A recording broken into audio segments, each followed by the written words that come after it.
Katika mlango bahari wa Hormuz bado kuna kizungumkuti kikubwa kweli kweli, hasa kwa upande wa Marekani ambao wao wameweka mzingiro katika maeneo hayo ya Ghuba ya Uajemi, lakini sasa wameshindwa kufungua mlango bahari huo wa Hormuz. Hii ni kutokana na Irani wameufunga mlango huo, kitu ambacho rais wa Marekani Donald Trump hivi sasa ameamua tu kuitisha muungano na mataifa mengine ili waufungue mlango huo, kwa sababu yeye tayari ameshindwa kufungua mlango huo.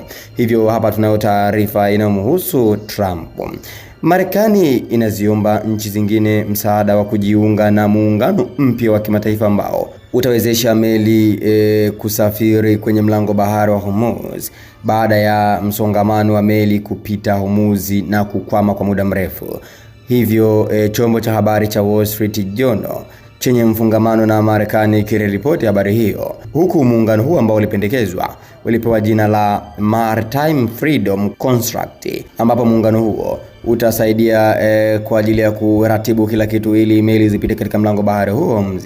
Hivyo Marekani ni kama tena nataka nguvu za watu wamsaidie kufungua mlango bahari huo wa Hormuz, kwa sababu mambo yameshakuwa ni magumu kwa upande wake, ameshindwa. Ndio maana anatengeneza huu muungano mpya kabisa uitwao Maritime Freedom, kwa maana yake waungane waende wakafungue huu mlango bahari wa Hormuz. Hali ishakuwa ngumu kwa upande wa Marekani licha kwamba yamezingira, lakini pale kupita katika mlango bahari wa Hormuz ni ngumu sana, kiasi kwamba anaomba msaada ili wakiwa wengi ni rahisi pia kuweza kufungua, lakini akiwa peke yake atadhurika. Ndio maana anaomba msaada. Mtazamaji, hapo ndipo ambapo Trump hivi sasa amefikia, anataka msaada. Maoni yako ni yapi? Niandikie maoni yako hapo katika sehemu ya comment na tukutane tena katika video nyingine. Bye bye.